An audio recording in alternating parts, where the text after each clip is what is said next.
नमस्कार साथियों, स्वागत है आपका Nanak classes Shiv sir YouTube channel पे। आज हम चर्चा करेंगे राजस्थान राज्य निर्वाचन आयोग के नए मुख्य निर्वाचन अधिकारी यानी सीईओ नियुक्त हो चुके हैं। ये बहुत इंपॉर्टेंट पर्सन है और जब जब इनकी नियुक्ति होती है तो एग्जामिनर क्वेश्चन पूछता ही है, क्योंकि बहुत ही खास है। जो राज्यों के अंदर पंचायती राज के चुनाव है, नगरीय संस्थाओं के चुनाव है, वो करवाने का जिम्मा होता है राज्य निर्वाचन आयोग का होता है। तो उसके नए मुख्य निर्वाचन अधिकारी नियुक्त होते हैं। ये पर्सन आने का कारण यही रहता है क्योंकि हमारा जो राज्य निर्वाचन आयोग है वो सिर्फ एक सदस्यीय निकाय है। उसमें सिर्फ एक मुख्य निर्वाचन आयुक्त होता है और उसके बाद में एक आईएएस अधिकारी के रूप में मुख्य निर्वाचन अधिकारी होता है। इसलिए एक ही सदस्य होता है और दूसरा अधिकारी होता है, इसलिए पर्सन फिक्स आता है।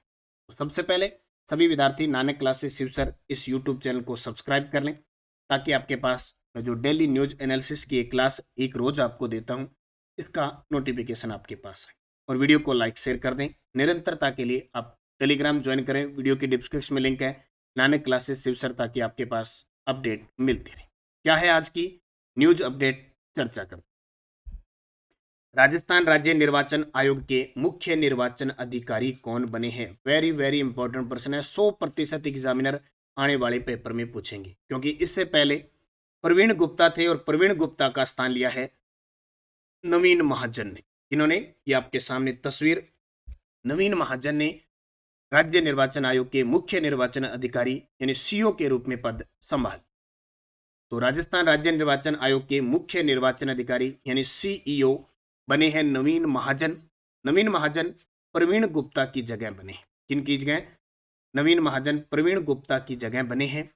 प्रवीण गुप्ता साहब जुलाई 2020 से मुख्य निर्वाचन अधिकारी के पद पे।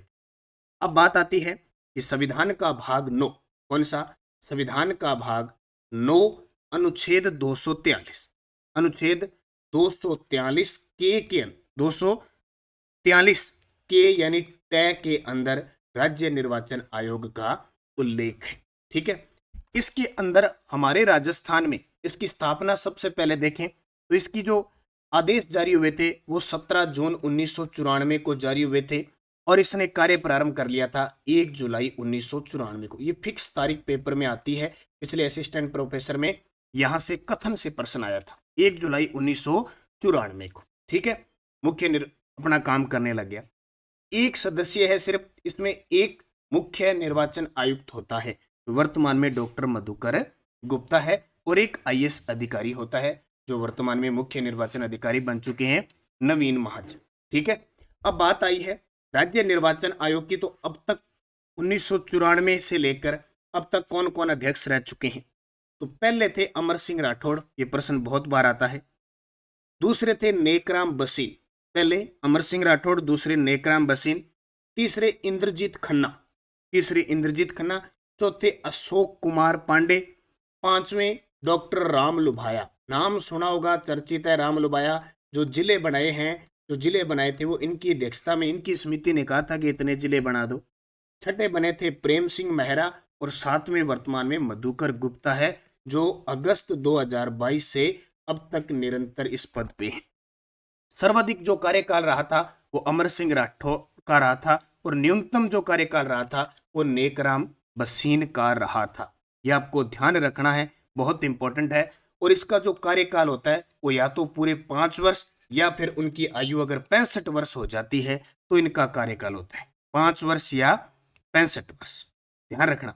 लेकिन कुछ ऐसे निर्वाचन अधिकारी थे, मुख्य निर्वाचन आयुक्त थे हमारे, जैसे अमर सिंह राठौड़ और नेकराम बसीन, वो उस समय कार्यकाल था राज्य निर्वाचन आयोग का 6 वर्ष या 62 वर्ष की आयु। उसके बाद अब वर्तमान में अगर इनका कार्यकाल देखें, या तो 5 वर्ष या 65 वर्ष की आयु होता है। इनकी नियुक्ति राज्यपाल करता है, ये त्यागपत्र राज्यपाल को देते हैं, जबकि हटाने का अधिकार जिससे उच्च न्यायालय के न्यायाधीशों को हटाया जाता है, सेम उसी तरह इन्हें हटाया जाता, सीधे चलते नहीं हटा सकते। तो ये कुछ बातें हमें जरूर ध्यान रखनी है, जो इंपॉर्टेंट प्रश्न है पूछा जाता है। तो यहाँ प्रश्न आपको मुख्य निर्वाचन अधिकारी या लिखा आ सकता है, सचिव भी लिखा आ सकता है, क्योंकि आईएएस अधिकारी को नियुक्त किया जाता है। तो नवीन महाजन अभी राज्य निर्वाचन आयोग के मुख्य निर्वाचन अधिकारी बने हैं और जो मुख्य निर्वाचन आयुक्त है वो मधुकर गुप्ता है। तो इस प्रकार कंटिन्यूज आपको 3 से 4 मिनट की क्लास नानक क्लासेस शिवसर पर एक डेली न्यूज एनालिसिस में मिलती है। आप इस चैनल को सब्सक्राइब कर लें ताकि आपके पास नोटिफिकेशन पहुंचता रहे। धन्यवाद। जय हिंद, जय भारत।